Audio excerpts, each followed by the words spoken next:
ravie de vous retrouver pour cette dernière conférence de la journée. J'espère évidemment revoir nos participants demain. Alors, cette conférence concerne le logement accessible et durable, nouveau mode constructif, un défi urbain. Cette conférence est animée par Sylvain Lévy-Valency, directeur des programmes, journaliste et animateur et cofondateur de Web Radio Édition. Web Radio. Je vous demande ça parce qu'on l'a coupé sur ma page. Ah, d'accord. C'est comme c'est vraiment la dernière conférence, ils ont vraiment fait des économies sur tout. Alors, je vais vous laisser introduire vos la conférenciers. Conférence d'aujourd'hui. Alors, ça va durer à peu près 45 minutes. Merci d'être avec nous. Merci bien. On a pour thème cette conférence. C'est une émission que j'avais aussi construite à la radio. On avait fait de la radio et de la télé sur le logement accessible et durable. Entendez, dans le mot accessible, le caractère économique du logement. Dans durable, vous entendez les principes qui sont liés à la sobriété énergétique et à la sobriété foncière, des modes constructifs et des injonctions qui sont liées aujourd'hui à un défi urbain qui est celui de faire coïncider une contrainte démographique et des modes de construction, une vision de la ville et du logement différentes. Pour en parler, on a aujourd'hui des professionnels de très haut niveau pour justement essayer de vous donner les clés de lisibilité sur ce type d'intervention. J'ai le plaisir d'accueillir Benoît Mingui, qui est directeur de la construction du groupe Nexity, qui est aujourd'hui le groupe numéro 1, et notamment le premier promoteur national. J'ai le plaisir également d'accueillir Clément Blanchet, qui est un architecte connu en France, mais aussi connu à l'international, et qui a une vision à plusieurs dimensions du territoire. Donc je trouve ça intéressant qu'on nous ayons aussi tous ensemble un regard sur l'architecture. Et enfin, Christine Guinebretière, qui est la cofondatrice de Upcyclea. On va d'ailleurs en parler, et je vais commencer par toi, Christine. Quelques mots d'abord sur Upcyclea, sur cette entreprise dont le principe ou l'artère, c'est l'économie circulaire. Oui, merci beaucoup pour cette invitation. Donc Christine Guinebretière, effectivement, je suis la présidente de Upcyclea.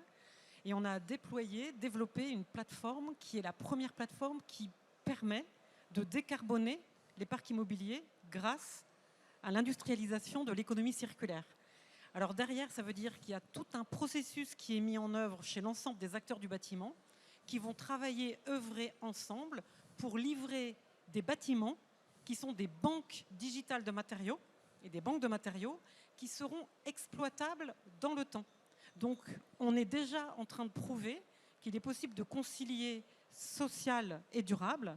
Et d'ailleurs, le marché des bailleurs sociaux ne s'y est pas trompé, puisqu'on a le plaisir d'avoir signé un contrat avec l'Union sociale de l'habitat pour déployer notre méthodologie sur l'ensemble des bailleurs sociaux en France.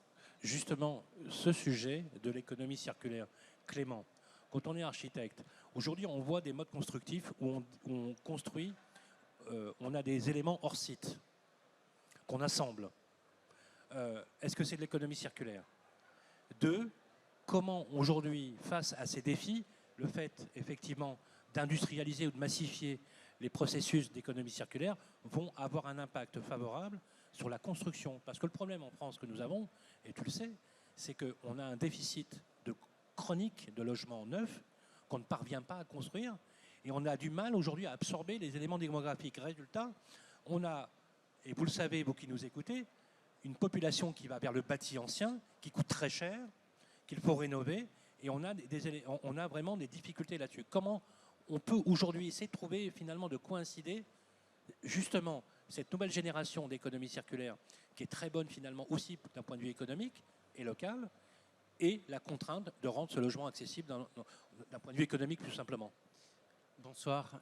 Merci pour cette question qui est forcément d'actualité, qui est forcément, je dirais, primordiale à la réflexion de nos process. Et je parle de process parce que l'architecture est un process, ce n'est pas simplement une image finie. Et il me semble très nécessaire de bien appréhender cette règle. C'est-à-dire qu'il n'y a pas de liberté sans règles, donc on doit comprendre les règles, on doit les analyser, on doit les parcourir, on doit les visiter.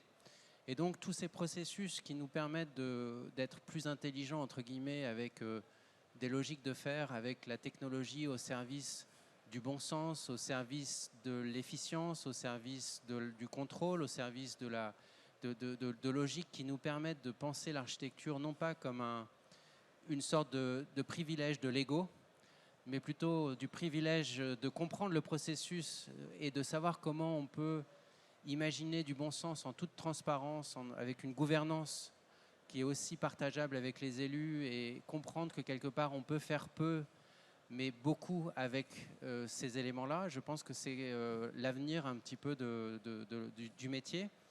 Et je me dis souvent qu'en fait, au XXe siècle, on avait ce processus d'industrialisation dans les années 50-60 où on faisait confiance à la construction. Aujourd'hui, on se pose beaucoup de questions sur ce que ça a rendu comme process.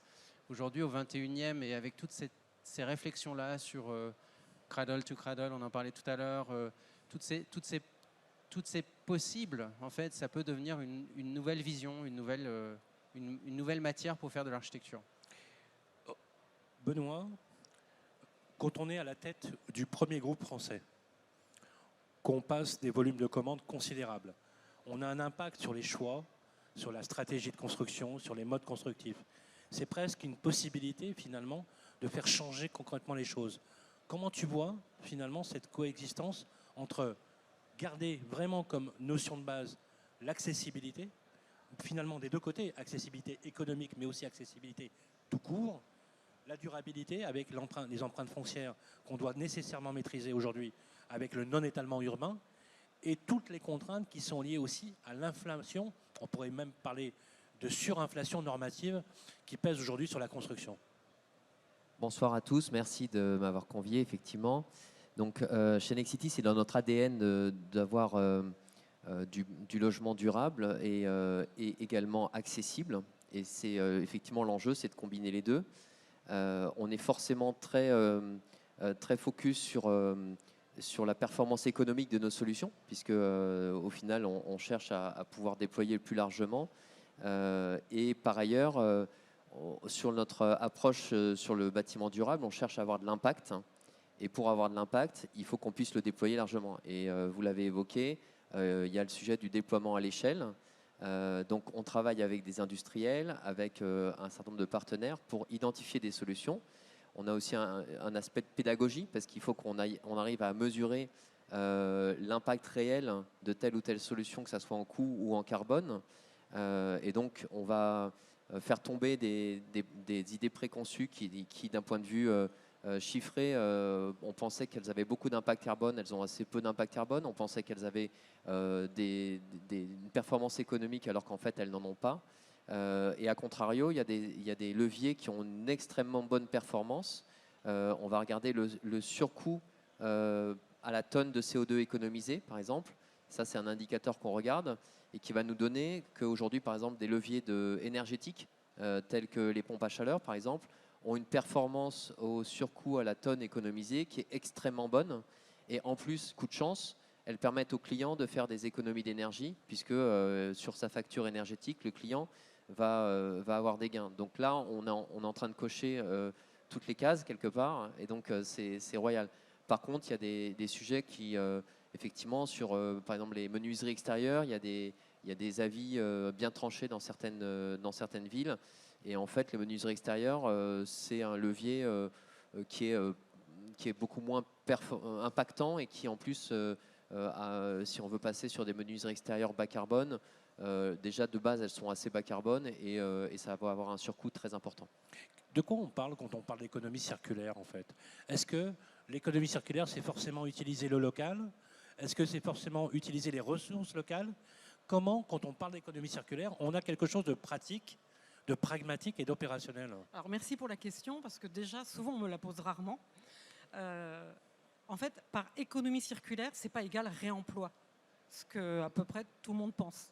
En fait, économie circulaire, ça signifie qu'on comprend le bâtiment de sa conception jusqu'à ses vies futures, et on imagine et on comprend le bâtiment comme étant un métabolisme très lent qui, malgré des créations extraordinaires des architectes, eh bien, auront néanmoins une fin de vie, et on va s'organiser pour que l'ensemble des produits et matériaux qui sont mis en œuvre dans ces bâtiments et qui auront une fin de vie, puissent avoir des vies futures déjà organisées dès la conception. Alors, c'est un peu complexe, d'où notre plateforme, pour aider justement Bien sûr. à choisir les meilleurs produits et matériaux assemblés qu'on dit pour être désassemblés. Et c'est un grand mouvement européen maintenant qui s'appelle Building as Material Bank, les bâtiments banques de matériaux, qui sont maintenant en train de se déployer partout en Europe avec cette vision Cradle to Cradle, parce que le carbone ne suffira pas à sauver la planète. On compte son carbone, mais pour autant, même une neutralité carbone ne sera pas suffisante. On doit en plus s'intéresser à la non-toxicité et à la pollution. Et c'est parce qu'on va faire des efforts sur la pollution, la non-toxicité et le bas carbone, et que l'ensemble des produits seront assemblés pour être désassemblés, alors on fera vraiment de l'économie circulaire. Mais ce n'est pas plus complexe. C'est intéressant ce que tu dis, parce que c'est la première fois qu'on m'explique que ça ne suffit pas d'économiser du carbone ou de maîtriser l'impact carbone, mais qu'il y a d'autres aspects. Non, parce que ça rend les choses un peu plus, ou infiniment plus complexes, mais réelles et vraies. Parce qu'il n'y a rien de pire que de manipuler des idées sans contenu. Parce qu'on nous bassine tous les jours avec l'économie de l'empreinte carbone. On enjoint des groupes cotés, parce que c'est très à la mode, de maîtriser leur poids carbone. Mais dans ce que tu dis, ça ne suffit pas. Je suis ravi que tu le dises. Parce que et surtout, le point important, c'est qu'il y a des solutions. Ouais. Et qu'on peut commencer ensemble, mais ça, c'est collectivement. Donc ça dépend de tous les acteurs du secteur, et y compris des acheteurs, c'est-à-dire nous, au quotidien. On est capable maintenant d'avoir des solutions qui vont régénérer les ressources, diminuer la pollution, capter le CO2, parce que tout le monde dit neutralité carbone, mais personne ne se pose... D'abord, le zéro carbone n'existe pas. C'est quand même important à le dire. Oui, donc il va quand même falloir créer, en parallèle de nos bâtiments, des puits de carbone qui vont venir capter le surplus de carbone pour faire vraiment une neutralité carbone. C'est très clair. Mais ce qui est positif, c'est qu'il y a une solution. Parce que pour l'instant, on a l'impression qu'on est au fond du trou et que dans 30 ans, il n'y a plus rien. En fait, les solutions existent, mais il faut aller vite. Et des acteurs comme vous devez agir rapidement. Et c'est ce que l'Union sociale de l'habitat a compris d'ailleurs. C'est qu'il est possible de régénérer les ressources par leur propre intervention. Et donc là, on est en train de dire qu'il est déjà possible de répondre au changement climatique, mais il faut être très structuré et mettre en place les bonnes méthodologies, le bon processus. Mais c'est une excellente nouvelle. Alors, j'ai entendu un chiffre, je ne sais pas si c'est possible en technique d'augmenter un peu le son des micros de nos amis, parce que voilà, il y a un peu si c'est possible. Merci. J'ai entendu un chiffre sur la première COP. Vous savez, la COP, la conférence des pays sur le climat.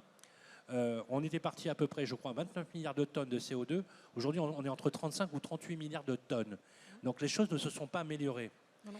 On a accusé, on a cité en premier lieu, à l'instar d'un développement urbain comme l'a connu la Chine, par exemple, mais pas que, aussi sur le continent européen, la construction et le logement. Clément, est-ce que finalement, on peut prendre le problème comme on voudra? La construction a structurellement un souci ou un défi face à l'empreinte environnementale qu'elle laisse d'une manière ou d'une autre. Même si, effectivement, on emploie toutes les techniques que l'on veut, comme tu l'as rappelé, Christine, le zéro carbone n'existant pas. C'est un vœu pieux de penser qu'il y aura du zéro carbone en construction?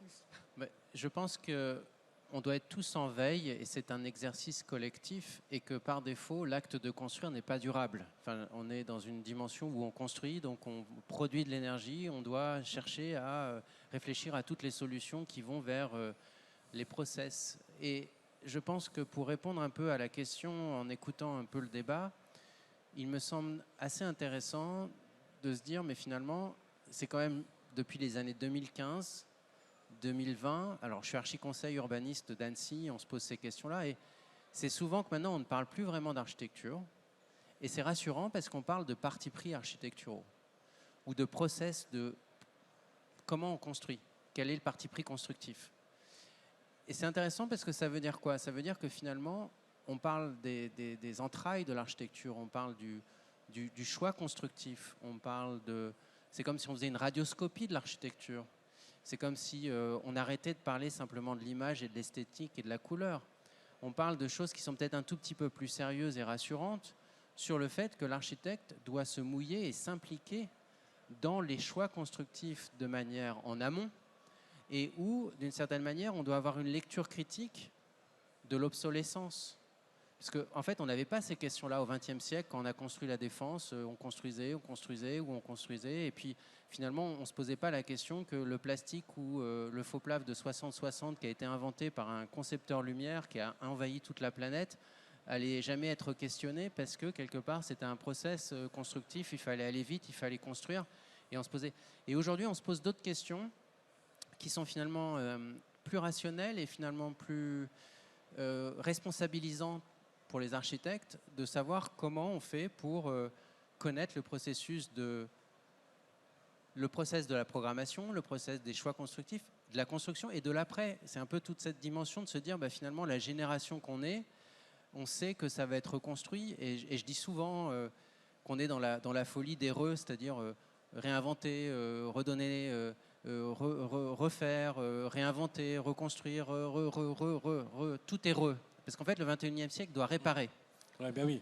Ben oui. Et donc, en fait, on doit se poser des questions aujourd'hui. Comment on fait? Parce qu'on ne va pas pouvoir tout réparer. C'est déjà parti en l'air. Enfin, on est dans un process qui est quand même compliqué à réparer. Donc, je pense que nous, en tant qu'architectes aujourd'hui, on doit avoir une certaine vigilance pour les générations futures sur les choix constructifs, sur la traçabilité, la simplicité et comment la technologie qui nous entoure peut nous aider à vérifier que cette technologie, elle sera transmissible, elle sera compréhensible, et il sera traçable. Et pour moi, c'est quelque chose d'assez fondamental dans le process architectural aujourd'hui. Benoît, à la lumière de ce que vient de nous expliquer Christine, et une vision très intéressante de l'architecture, puisque je te l'avais déjà dit en émission, mais je pense que tu as une vision très singulière de l'architecture. Quand on te dit, par exemple, qu'on ne peut pas tout réparer, que l'immeuble est un métabolisme lent, qui a donc un cycle de vie, c'est intéressant, puisque dans l'esprit français, depuis liberté, égalité, propriété, parce qu'au début c'était propriété et pas égalité, c'est devenu en 1792 égalité, on avait l'esprit de l'infini, c'est-à-dire que l'immobilier c'était éternel, etc. On découvre, à l'instar d'une techno, à l'instar d'une réflexion différente, que ces bâtiments sont des organismes vivants. Ça impacte? Oui, alors en fait, nous on met en place tout un différents degrés de solutions. Effectivement, parce qu'on a effectivement un parc extrêmement varié. On va avoir des solutions de réhabilitation, comme vous l'évoquez, qui sont de donner une nouvelle vie à des bâtiments. Et ça, en termes d'impact carbone notamment, puisque c'est quand même un indicateur important qu'on suit sur le climat, on va forcément être assez performant puisqu'on garde la même structure. Et donc, la structure a quand même un poids important dans les émissions de carbone. Et puis, effectivement, en termes de réutilisation, c'est aussi un élément clé puisqu'on réutilise, on ne va pas détruire et créer du déchet.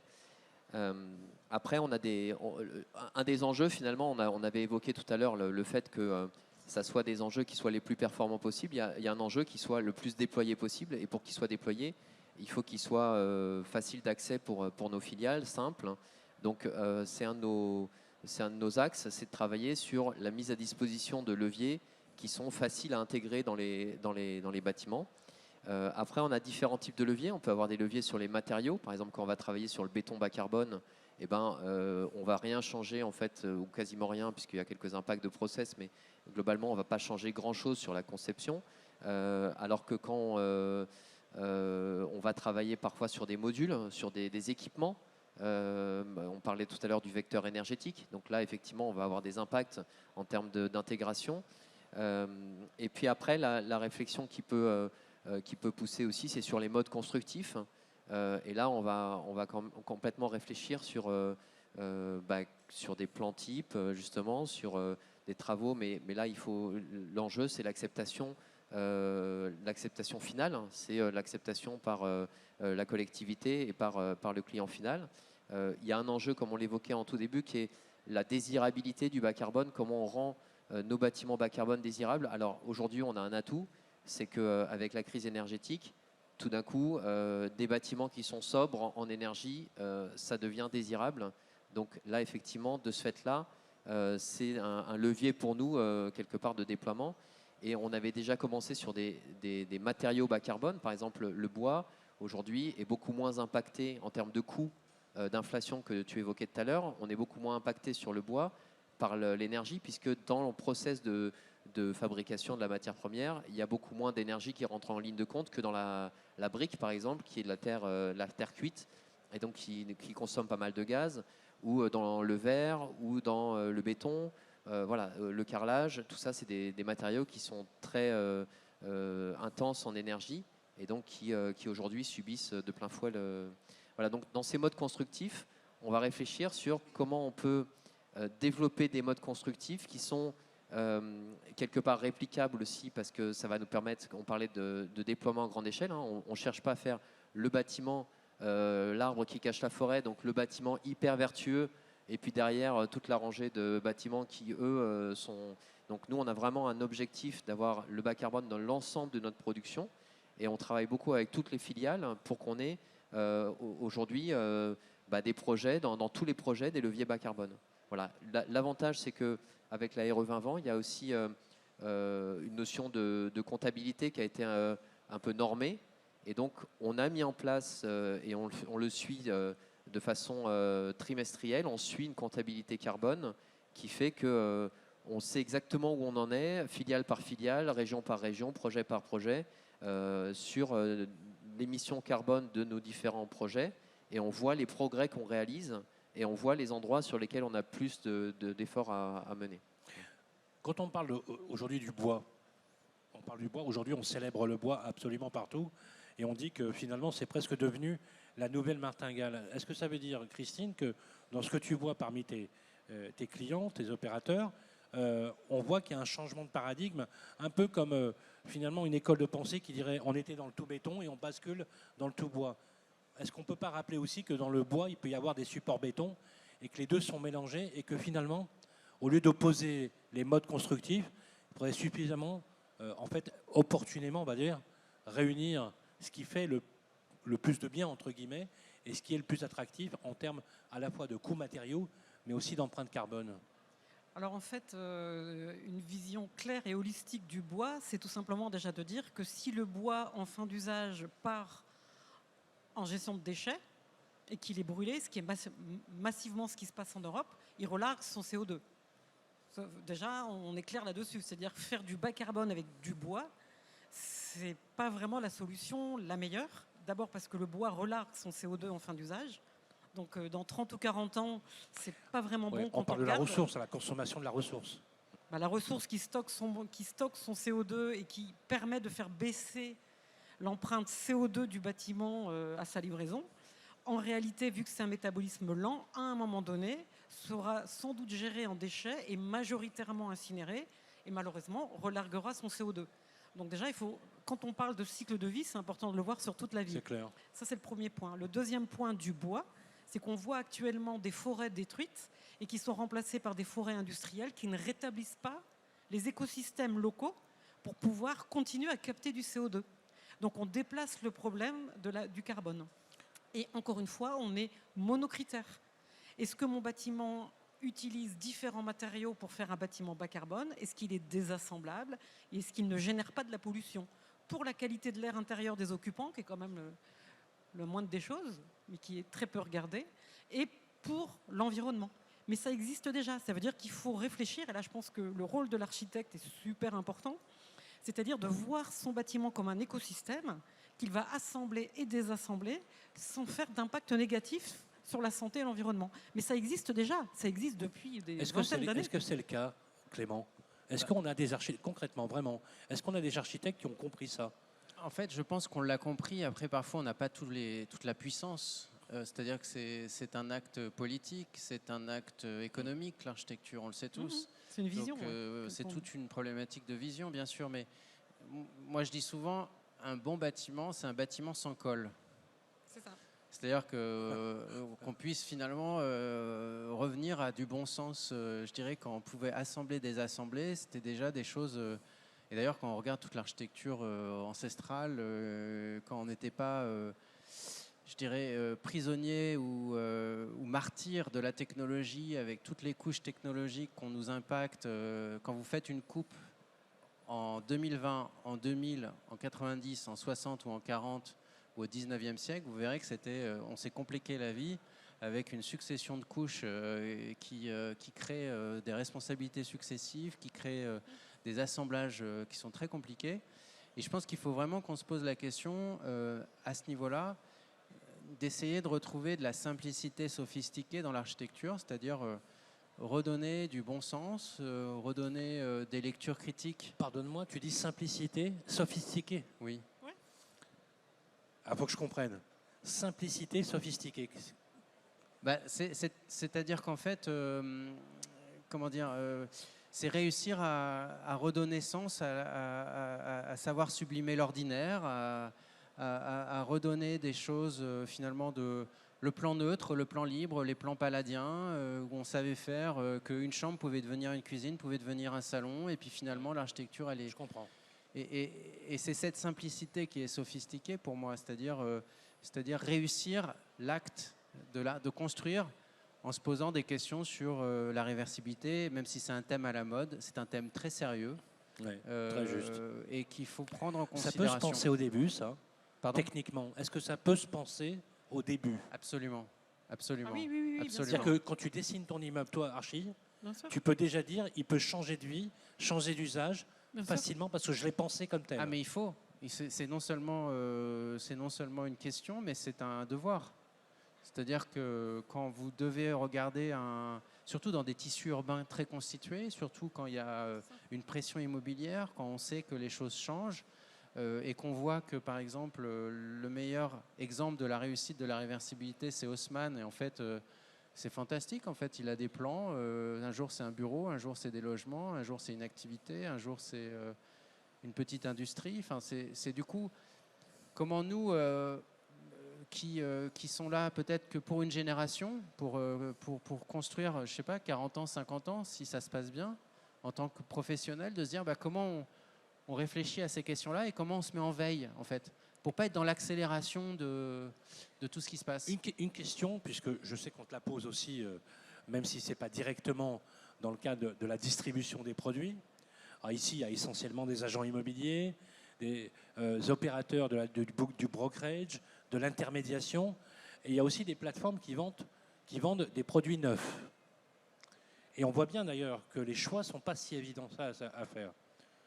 Si on tient compte aujourd'hui des matériaux, qu'on upgrade en qualité, qu'on favorise une économie circulaire, donc on favorise aussi une économie locale, est-ce que les gens ont les moyens d'accéder au logement dans ces conditions-là? Je reposerai la même question à Benoît tout à l'heure. Est-ce que, concrètement, est-ce que tout ce qu'on dit, finalement, quand on voit le prix de sortie, quand on va l'occuper, qu'on soit un logement en tertiaire ou en commerce, ça ne va pas exclure une partie parce qu'on ne pourra pas faire moins cher? Ou c'est pas réaliste de penser qu'on ira vers ce développement durable en maîtrisant les coûts ou voire même en faisant baisser les coûts, disons-le. Je pense que l'architecture est un processus qui doit choisir. C'est-à-dire que l'architecte choisit. Et il choisit les thèmes sur lesquels il peut, non pas remédier, mais procéder à une sorte d'innovation ou de développement d'une idée. Et naturellement, je dis souvent que ça ne sert à rien d'avoir toutes les options parce qu'elles vont tuer l'option. Donc il faut choisir, il faut sélectionner dans le cadre du processus de conception, parce que je ne crois pas à l'idée qu'on peut avoir tous les critères positifs pour que l'économie marche. Donc il faut plutôt raisonner à du bon sens, raisonner à des actions sur des choix simples, constructifs, essayer aussi d'être vigilant au pouvoir de l'image, parce que l'image peut faire des choix catastrophiques. Je parle aux élus, notamment, qui veulent exister par l'image. Et je dis aussi que du coup, il faut sensibiliser, il faut expliquer, il faut décortiquer. Et peut-être qu'il faut, sur une échelle de 1 à 10, c'est déjà parfait si on en a 60 ou 70% qui sont parfaits. Tu es architecte et tu as des promoteurs qui utilisent le travail de l'architecte.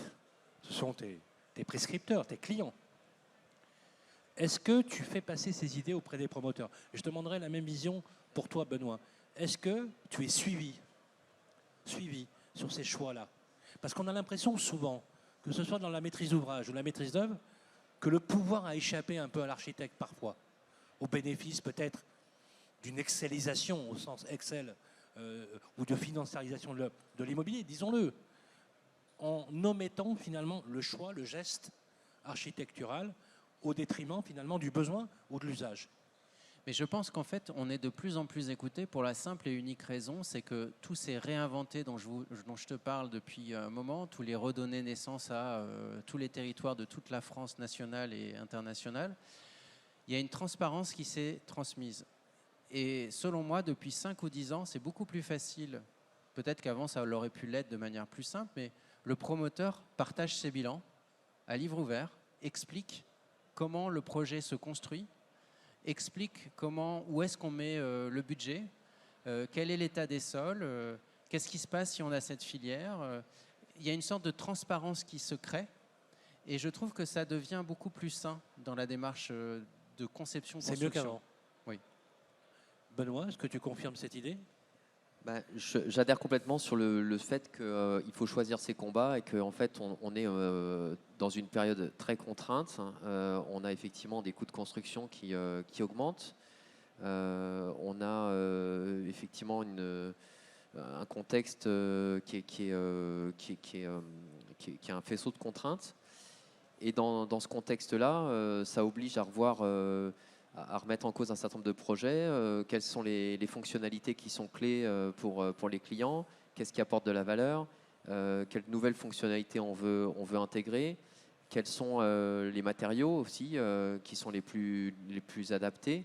Et ça évolue même au cours de l'année, puisqu'on a vu qu'il y a eu beaucoup de fluctuations sur les matériaux et continue à y en avoir. Donc effectivement, il y a des fluctuations en termes de coûts, et puis on intègre effectivement la performance carbone, mais aussi la performance thermique, acoustique. Voilà, par exemple, on a évoqué l'impact carbone du bois, mais le bois est un excellent isolant. Donc aujourd'hui, effectivement, quand on a un bâtiment qui est en enveloppe bois, on a une performance thermique qui est plus importante. Et donc, on est capable de proposer des économies d'énergie aux clients. Donc, on arrive à... C'est assez complexe. On n'a pas chez Nexity, on est très ouvert sur toutes les techniques. On pousse pas une technologie en particulier. Sur le recyclage, par exemple, on est très pragmatique. On a des matériaux recyclés dans énormément de produits aujourd'hui.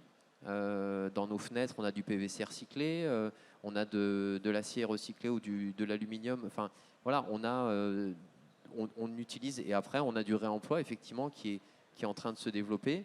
Donc, tous ces leviers, on les intègre. L'enjeu, c'est d'identifier avec les ordres de grandeur quels sont ceux qui ont le plus d'impact, et puis de voir aussi localement quels sont les enjeux locaux. Et sur le fait que est-ce que ça coûte, clairement, ça coûte plus cher dans les prix de sortie, si on compare aujourd'hui, est-ce que les gens peuvent avoir accès à ce type? Oui, mais encore une fois, on va regarder en fonction de l'attente que vont avoir les clients. Il y a des clients, il y a des zones, tout n'est pas uniforme, on n'a pas un marché, donc on a des zones sur lesquelles on a des clients qui vont être sensibles à tel type, et puis il y a des aspects locaux, tant en termes de clients, d'élus locaux, que de filières.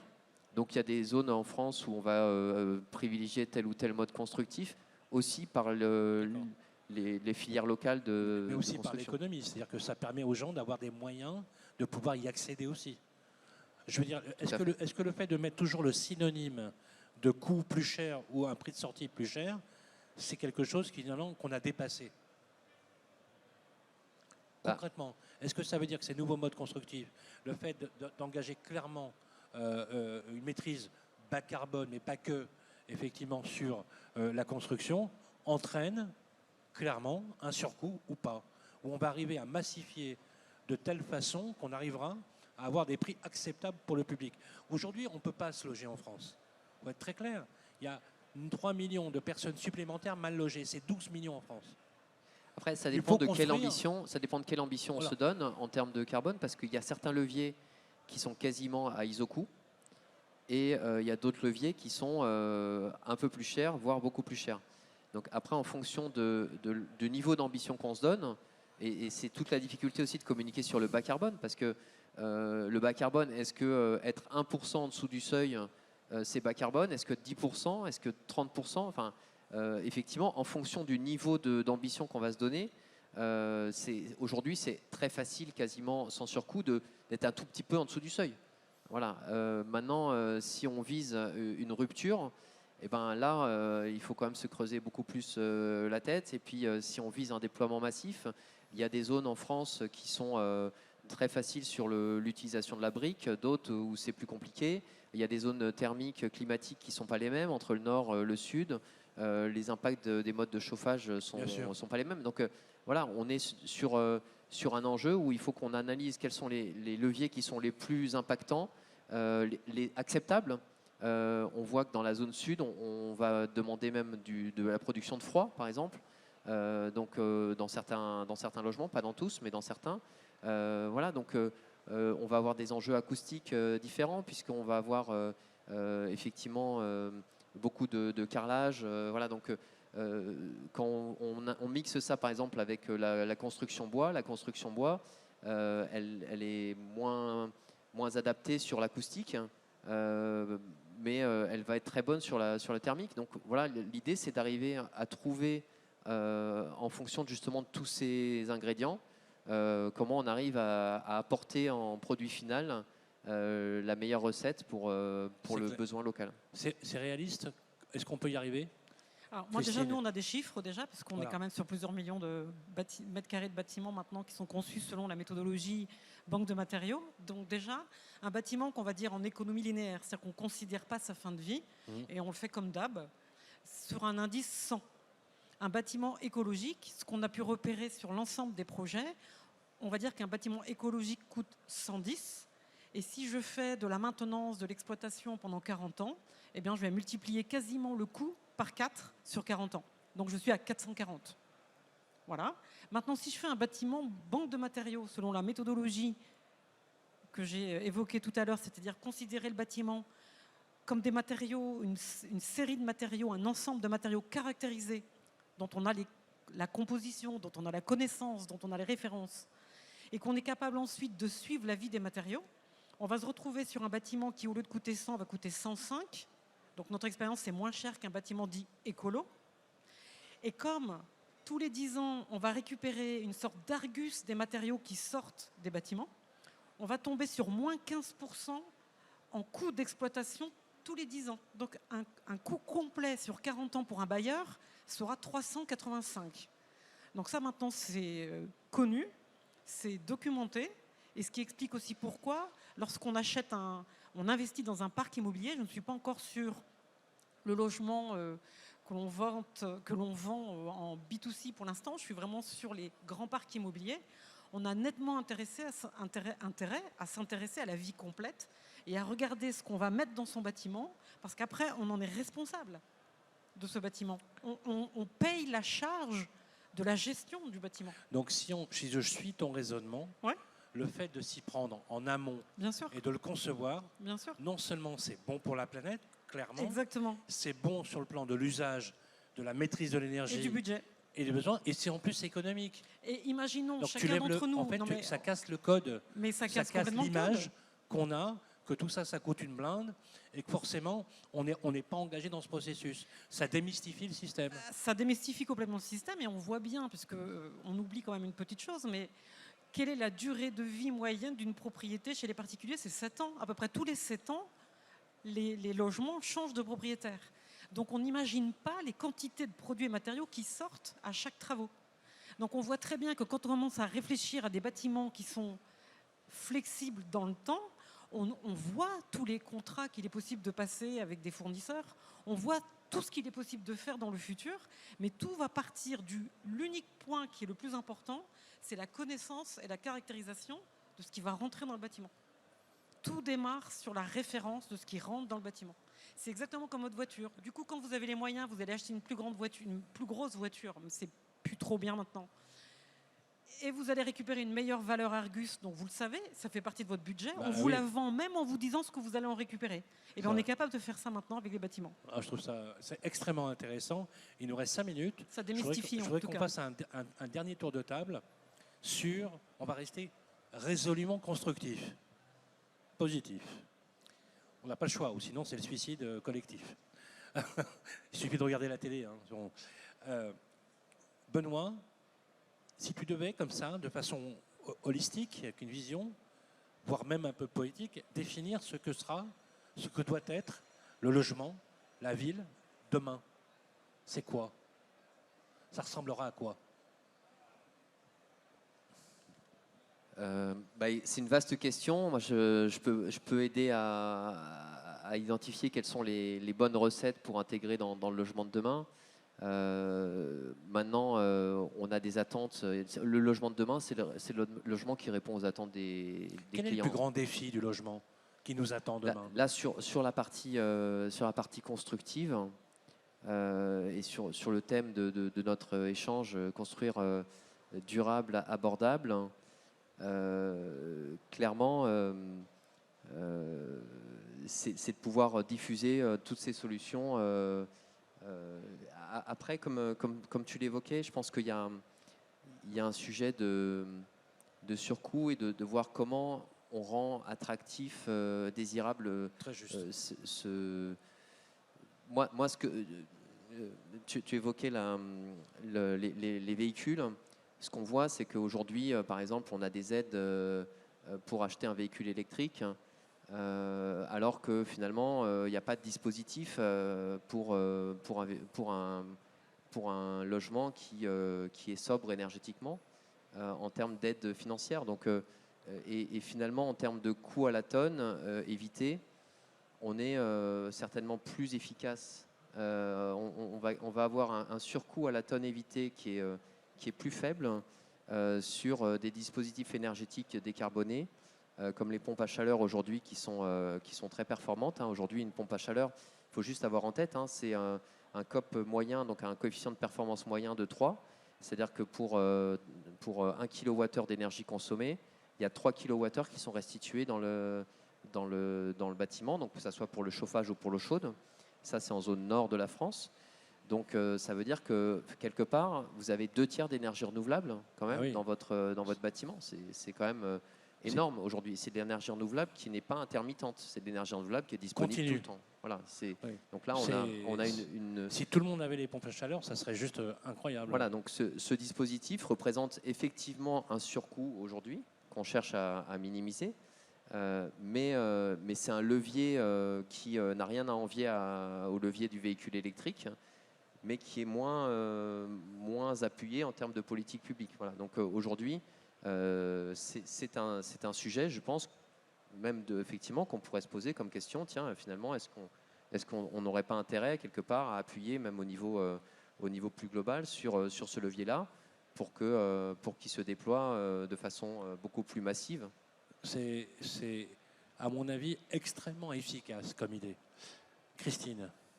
Alors nous, chez Upcycléa, on est extrêmement positif parce qu'on sait que les solutions existent, on les voit, on est en veille permanente quasiment dans le monde entier et surtout avec cette vision inspirée Cradle to Cradle. Donc les solutions existent et finalement l'unique obstacle, on en a parlé tout à l'heure, Clément parlait tout à l'heure d'ego ou des égos, finalement l'unique obstacle, c'est la capacité à travailler ensemble.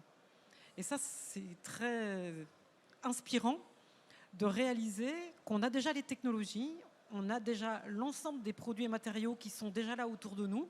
Ça va être une question de se mettre ensemble et de travailler pour pouvoir créer des écosystèmes et imiter la nature et surtout rendre l'humain, on va dire, généreux et réussir vraiment à répondre à l'ensemble des besoins puisqu'on n'est pas vraiment à plaindre ici. Et comme tu le rappelais au début, il y a quand même 3 millions de personnes qui sont mal logées. Et je pense qu'en réattribuant bien et les budgets et la façon de travailler ensemble, on doit pouvoir y arriver. On pourrait même résoudre cette crise. Mais il n'y a pas que les humains qui comptent. Enfin, Oui, c'est toutes les espèces vivantes et on ne va pas en parler maintenant. Mais pour nous, c'est extrêmement positif. Il faut juste s'y mettre. Ça me plaît beaucoup. Une belle conclusion. Clément. Alors moi, je pense qu'il faut redonner le sens à la problématique publique sur la question de l'habitat dans une dimension qui ne questionne pas que l'architecture, mais aussi la stratégie urbanistique de ce pays. C'est-à-dire qu'on continue de faire des plans de lotissement un peu partout, avec des mono-objets disposés sur le territoire qui viennent coloniser. Et je pense que le 21e siècle doit aussi questionner l'articulation entre les choix urbains et les résultats architecturaux. Je m'exprime. À une époque, l'architecture, elle était solidaire, elle était complice. C'est-à-dire que dans les villages, il y avait des mitoyennetés, on chauffait un peu l'autre. On créait des situations où la compacité, la densité étaient acceptables. Il y avait une sorte de vision sur la ville qui était peut-être plus aimable, qui était plus, je dirais, naturelle. Et aujourd'hui, je pense qu'il faut à tout prix réussir l'exploit de faire de l'architecture ordinaire dans de l'urbanisme extraordinaire. Et je pense que c'est ça qui va nous faire réussir de l'architecture au service de la société. Je comprends pourquoi tu as écrit à de multiples reprises dans des rubriques internationales. Je te l'avais déjà dit, mais il y a une bonne quinzaine d'années, tu avais écrit dans Archistorm un texte que j'avais relu. Je vois tout à fait l'idée et ça me plaît beaucoup, cette vision holistique. Merci beaucoup pour votre passage ici. Merci. On aurait aimé avoir un peu plus de public. Merci à tous. Bien sûr, Merci. mais comme cette émission, cette conférence est captée, on s'en resservira. Je peux vous dire que ça concerne tout le monde. En tout cas, merci à Christine Guillebretière, qui est la fondatrice, cofondatrice de Upcycléa. Je vous conseille vraiment d'aller voir. C'est vraiment extrêmement intéressant. Un grand merci à toi, Clément, parce que je sais que tu as un calendrier contraint et tu as vraiment tenu à venir à cette conférence. Et un vrai merci pour ta vision extrêmement singulière de l'architecture. Ça nous fait du bien. Et enfin, un triomphe et un grand merci pour toi, Benoît Minguet, qui est venu pour le compte de Nexity, directeur de la construction. C'est pas rien quand on représente le premier groupe français de promotion immobilière. Merci à toutes et à tous. Cette émission est à retrouver. Merci. Merci beaucoup.